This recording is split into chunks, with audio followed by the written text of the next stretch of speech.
From Truist Park in Atlanta, Georgia, site of the 95th edition of the Midsummer Classic, this is MLB Tonight, presented by MasterCard.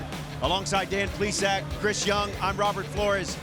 Guys, I've always thought that the All-Star Game was the best All-Star Game of all the sports because it resembled most closely what we see on a nightly basis. But Dan Plesac, we saw something on Tuesday night we've never seen before. Yeah, the All-Star Game MVP went 0 for 2.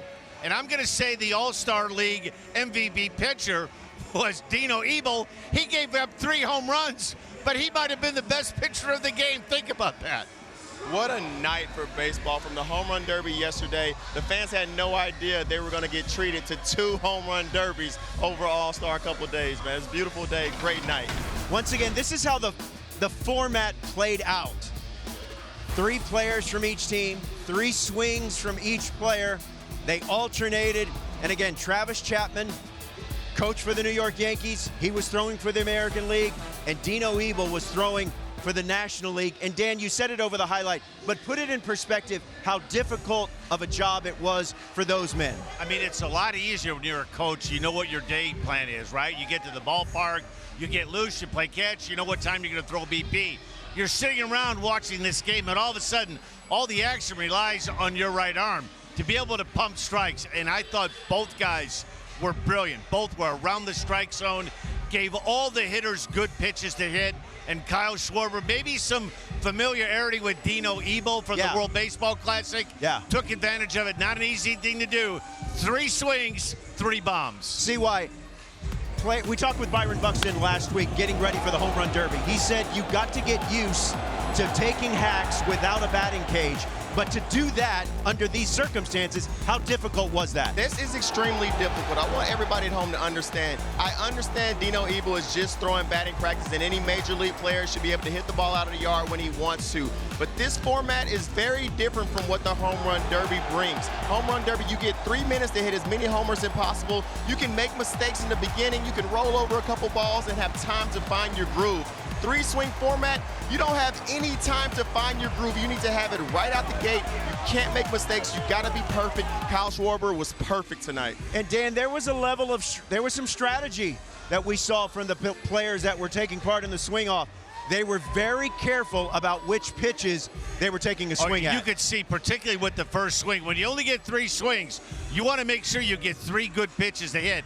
And that can put you a little bit anxious as a hitter because you have over 40,000 people that are waiting for the action. And we saw a couple take a pitch, and you could almost feel the crowd like, hey, swing the bat already. So it puts extra pressure, too, on the guy swinging the bat. What I think of is when you're taking in at bat in a regular game, you understand that you can change the game with 1 swing of the bat. But it has to hit different for the player when you look to your right and you see your entire team out the dugout, standing on the warning track, begging for you to come through for them in that big spot, and you having to come through. To be able to take on that responsibility and come through in that spot, it brings you together as a team, and it lets you know, hey guys, I'll put you on my back. Just ride the wave. I'll take you to the promised land. Man, what a finish. I know it's not traditional, but man, it was so good. Let's take a look at the swing-off results. Brent Rooker got it started for the American League. Randy Arozarena also got in there. Jonathan Aranda, unfortunately, unable to extend. Pete Alonso didn't get to take any cuts for the National League, but the Chevy MVP was Kyle Schwarber. He goes 3 for 3.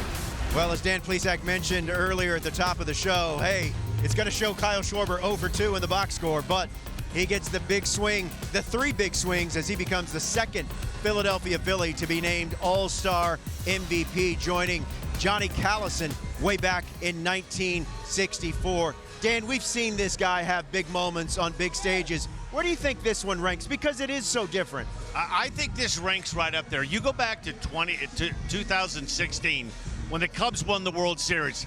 He missed virtually the entire season with a knee injury. Reported to the spring training complex in Arizona.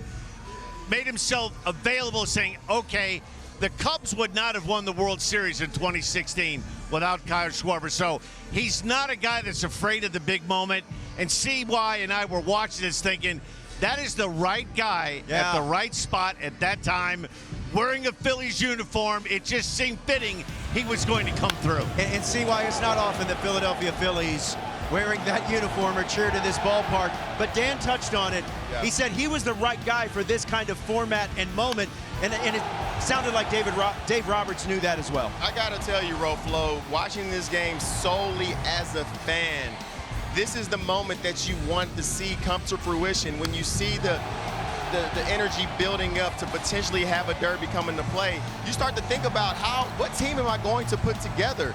And it's going to be the guys that the fans want to see at the end of the game coming up in a big spot. Yes, in years in the future, maybe we'll see Aaron Judge or Shohei Ohtani, but tonight, you may have saw Kyle Riley come back out, but to have on the National League side Kyle Schwarber and Pete Alonso both participating in this event, we didn't even get the chance to see Pete Alonso, but that is the stars of the game that you know can hit the ball out of the yard, and the fans want to see them at the end of the game, and this is a way to create that experience for them at home. Real quick, would you like to see this format decide a regular season game?